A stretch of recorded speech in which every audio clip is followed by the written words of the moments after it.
10 जून को ज्येष्ठ अमावस्या पर इस साल का पहला सूर्य ग्रहण लगने जा रहा है। भारतीय समयानुसार ये सूर्य ग्रहण दोपहर 1:42 से शुरू होगा, जो शाम 6:41 तक चलेगा। सबसे अहम बात यह है कि ये सूर्य ग्रहण भारत के अधिकांश हिस्सों में नहीं देखा जा सकेगा। नासा की ओर से जारी इंटरैक्टिव मैप के मुताबिक भारत में ये सूर्य ग्रहण केवल लद्दाख और अरुणाचल प्रदेश के कुछ हिस्सों में आंशिक तौर पर दिख सकता है। कहा जा रहा है कि इन जगहों पर भी कुछ ही मिनटों के सूर्यास्त के समय दिखेगा। वैसे इस सूर्य ग्रहण को उत्तर पूर्व अमेरिका, यूरोप, उत्तर एशिया और उत्तरी अटलांटिक महासागर से देखा जा सकेगा। नासा इस सूर्य ग्रहण की लाइव स्ट्रीमिंग भी कर रहा है, जिससे दुनिया भर के लोग इस सूर्य ग्रहण को देख सकेंगे। इस दौरान सूर्य वलयाकार दिखेगा। रिंग ऑफ फायर या आग के छल्ले का दीदार किया जा सकेगा। वलयाकार सूर्य ग्रहण तब होता है जब सूर्य, चंद्रमा और पृथ्वी एक सीधी रेखा में आते हैं। असल में ये खगोलीय घटना चंद्रमा के सूरज और धरती के बीच आ जाने के कारण होती है और कुछ समय के लिए एक विशेष इलाके में अंधेरा छा जाता है। हालांकि चंद्रमा छोटा होने की वजह से सूर्य को पूरी तरह से ढक नहीं पाता है और उसके किनारे आग के छल्ले की तरह नजर आते हैं। नासा के मुताबिक आग के छल्ले जैसा ग्रहण केवल कनाडा, ग्रीनलैंड और उत्तरी रूस के कुछ हिस्सों में दिखाई देगा। इस साल 2 सूर्य ग्रहण होंगे। दूसरा सूर्य ग्रहण 4 दिसंबर 2021 को होगा और वो भी भारत में नहीं दिखेगा। इससे पहले बीते 26 मई को सुपर ब्लड मून यानी चंद्र ग्रहण लगा था, लेकिन ये चंद्र ग्रहण भी भारत में नहीं दिखाई पड़ा था। दुनिया में ऐसे लोग भी हैं जिनके लिए ग्रहण किसी खतरे का प्रतीक है, जैसे दुनिया के खात्मे या भयंकर उथल पुथल की चेतावनी। हिंदू मिथकों में इसे अमृत मंथन और राहु केतु नामक दैत्यों की कहानी से जोड़ा जाता है और इससे जुड़े कई अंधविश्वास प्रचलित हैं। ग्रहण सदा से इंसान को जितना अचंभित करता रहा है, उतना ही डराता भी रहा है। असल में जब तक मनुष्य को ग्रहण के वजहों की सही जानकारी नहीं थी, उसने असमय सूरज को घेरती इस अंधेरी छाया को लेकर कई कल्पनाएं की, कई कहानियां गढ़ी।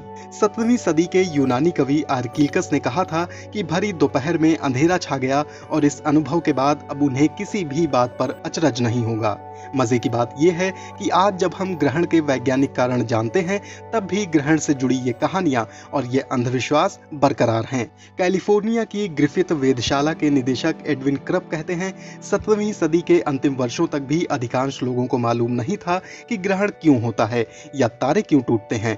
हालांकि 8वीं शताब्दी से ही खगोल शास्त्रियों को इसके वैज्ञानिक कारणों की जानकारी थी। क्रब के मुताबिक जानकारी के इस अभाव की वजह थी संचार और शिक्षा में कमी। जानकारी का प्रचार प्रसार मुश्किल था, जिसके कारण अंधविश्वास पनपते रहे। वो कहते हैं, प्राचीन समय में मनुष्य की दिनचर्या कुदरत के नियमों के हिसाब से संचालित होती थी। इन नियमों में कोई भी फेरबदल मनुष्य को बेचैन करने के लिए काफी था। प्रकाश और जीवन के स्रोत सूर्य का छिपना लोगों को डराता था और इसीलिए इससे जुड़ी तरह तरह की कहानियां प्रचलित हो गई थीं। सबसे व्यापक रूपक था सूरज को ग्रसने वाला दानव का। एक और पश्चिमी एशिया में मान्यता थी कि ग्रहण के दौरान ड्रैगन सूरज को निगलने की कोशिश करता है और इसलिए वहां उस ड्रैगन को भगाने के लिए ढोल नगाड़े बजाए जाते थे। वहीं चीन में मान्यता थी कि सूरज को निगलने की कोशिश करने वाला दरअसल स्वर्ग का एक कुत्ता है। पेरू वासियों के मुताबिक ये एक विशाल प्यूमा था और वाइकिंग मान्यता थी कि ग्रहण के समय आसमानी भेड़ियों का जोड़ा सूरज पर हमला करता है। खगोल विज्ञानी और वेस्टर्न केप विश्वविद्यालय में प्रोफेसर जरीटा हॉलब्रुक कहते हैं, ग्रहण के बारे में विभिन्न सभ्यताओं का नजरिया इस बात पर निर्भर करता है कि वहां प्रकृति कितनी उदार या अनुदार है। जहां जीवन मुश्किल है, वहां देवी देवताओं के भी क्रूर और डरावने होने की कल्पना की गई और इसीलिए वहां ग्रहण से जुड़ी कहानियां भी डरावनी हैं। जहां जीवन आसान है, भरपूर खाने पीने को है, वहां ईश्वर या पराशक्तियों से मानव का रिश्ता बेहद प्रेमपूर्ण होता है और उनके मिथक भी ऐसे ही होते हैं। मध्यकालीन यूरोप में प्लेग और युद्धों से जनता त्रस्त रहती थी। ऐसे में सूर्य ग्रहण या चंद्र ग्रहण उन्हें बाइबल में प्रलय के वर्णन की याद दिलाता था। प्रोफेसर क्रिस फ्रेंच कहते हैं, लोग ग्रहण को प्रलय से क्यों जोड़ते हैं, इसे समझना बेहद आसान है। बाइबल में उल्लेख है कि कयामत के दिन सूरज बिल्कुल काला हो जाएगा और चांद लाल रंग का हो जाएगा। सूर्य ग्रहण और चंद्र ग्रहण में क्रमशः ऐसा ही होता है।